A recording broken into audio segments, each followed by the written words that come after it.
안녕하세요. 연애 박사입니다. 이번 시간에는 서운한 건 정상, 상대가 서운함을 몰라주는 건 내 탓에 대해 영상을 다뤄보겠습니다.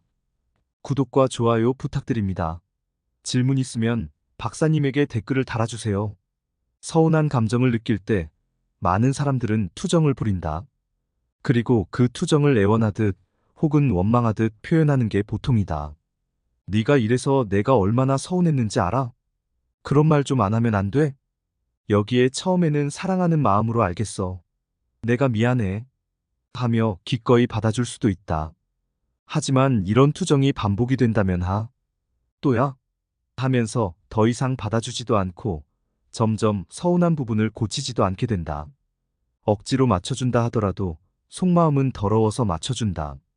정도일 가능성이 크고 결국 서운한 부분이 고쳐지기는커녕 오히려 상대의 마음이 식어버리는 부작용이 생기게 되는 것이다. 그것이 정말 내가 원하는 것일까? 먼저 남자친구라면, 여자친구라면 당연히 나를 서운하게 만들어선 안 된다는 생각을 버리도록 하자. 세상에 당연한 것이 어딨겠는가? 남자친구, 여자친구는 독심술사가 아니고 감정 쓰레기통도 아니다. 그 사람 입장에선 의도치 않게 서운함을 준 것일 수도, 거기에 서운함을 느끼리라 생각조차 못한 것일 수도 있는 것 아닌가? 사랑하는 사이는 의무적인 관계가 아닌 자발적인 관계. 둘은 안 좋은 면을 지적하거나 불행하지 않기 위해서 만나고 있는 게 아니다.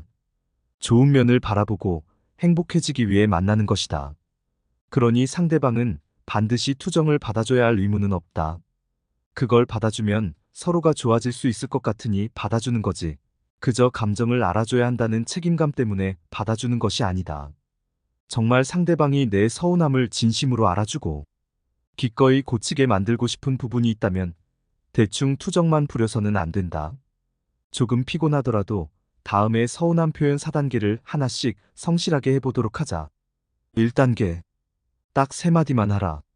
서운한 부분이 있을 때 먼저 직설적으로 딱 3마디로만 요약해서 얘기하는 것이 좋다. 첫째 실제 사례 네가 지금 저번에 이렇게 했잖아. 둘째 솔직한 감정 상태 난 그때 기분이 이래냈어. 셋째 결론 별로더라 서운했어. 이때 포인트는 말투에 감정을 실어서도 안 되고 구구절절 말이 길어져도 안 된다는 것이다. 상대방이 내 말을 단번에 알아들었으면 하는 마음에 깔끔하게 메시지가 전달되지 못하면 또다시 투정을 부리는 거나 마찬가지다. 듣는 사람 입장에서 부정적인 감정을 느끼기는 것보다 메시지를 더 강렬하게 받아들일 수 있도록 요약된 사실만 무심한 듯 담담한 톤으로 전달한다고 생각하자.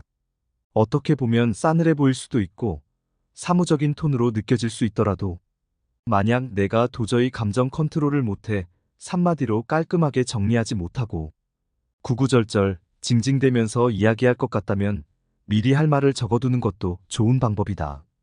2단계. 돌아서라. 3마디를 얘기한 다음에는 상대방의 대답을 기다리지 않아야 한다.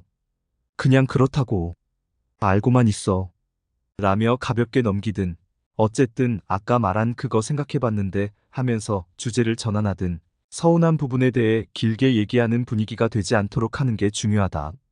그렇게 내 메시지를 정확히 알아들은 건지 굳이 확인하지 않고 휙 돌아서게. 왜냐하면 나의 서운한 표현에 대해 상대가 부담감이나 성가심을 느끼지 않아야 하니까.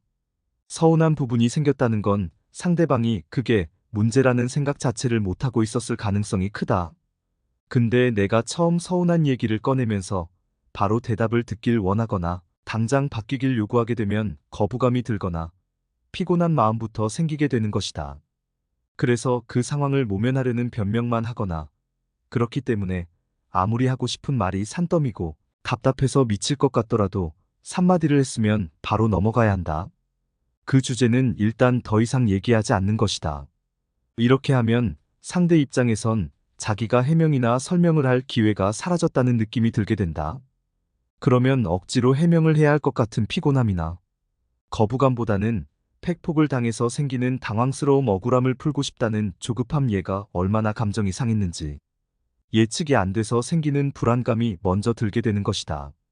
그렇게 진심으로 해명하고 싶어지고 성의 있게 변명하고 싶은 심리 상태가 갖춰지게 되는 것. 나의 서운한 부분에 대해 한 번이라도 진지하게 고민하게 될 거고, 진짜 괜찮은 사람이라면 스스로 그걸 개선해 보려는 노력까지 하게 된다. 이게 다 내가 서운함을 바로 해소하려고 들지 않고 할 말만 하고 꾹 참으면서 물러났기 때문에 생기는 좋은 결과이다. 3단계. 보상을 줘라. 상대가 진지하게 고민을 하거나 고치려는 노력을 할 때 반드시 즉각적인 보상을 해주면 된다. 와, 대박. 이렇게 이해해주니까 너무 좋아. 정말 안 바뀔 것 같았는데, 기대도 안 했는데, 이렇게 노력해줘서 너무 고맙네. 언제 서운해했냐는 듯 적극적인 리액션, 폭풍 칭찬을 해주는 거다. 폭풍 스킨십은 덤. 많은 사람들이 상대가 서운한 부분에 대해 노력을 할 때, 애초에 처음부터 잘했으면 됐잖아 라는 생각으로 상을 안 주는 경우가 있는데, 그러면 상대가 바뀌려고 노력하는 맛이 안 나게 된다. 세상에 완벽한 사람은 없다는 당연한 진리를 떠올리면서 뒤늦게라도 노력하는 상대방의 모습을 무조건 격려하고 응원해 주어야 한다. 4단계. 뒤늦은 설명. 상대가 내 서운함을 진지하게 고민을 했고 내가 거기에 대한 보상까지 해줬다면 분위기는 이미 좋게 풀어졌을 것이다. 근데 여기서 끝내버리면 상대는 또다시 풀어질 수밖에 없다. 그럼 또다시 같은 부분에서 나를 서운하게 만들겠지. 사람은 쉽게 변하지 않으니까. 이걸 방지하기 위해 뒤늦게 서운한 포인트를 디테일하게 얘기해줘야 한다. 투정은 이때 부리는 것이다.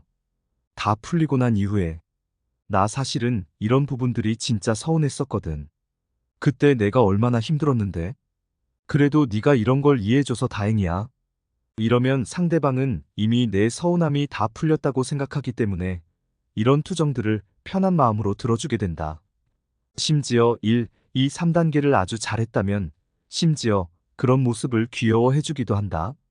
그런 과정에서 내가 서운한 포인트를 더 정확히, 더 오랫동안 기억하게 되고 그만큼 더 신경 쓰게 되는 것이다.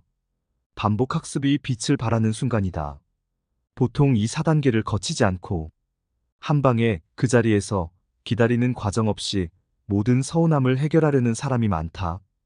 그렇게 되면 사소한 투정이 큰 싸움이 돼버리고 감정의 골이 생기기 때문에 점점 이별에 가까워질 수밖에 없다. 사소한 걸로 일일이 싸우다 결국 헤어졌다. 고하는 이별 사연이 보통 이런 케이스라 할 수 있겠다. 이상 마치겠습니다. 모두들 건승하시고 구독, 좋아요 부탁드립니다.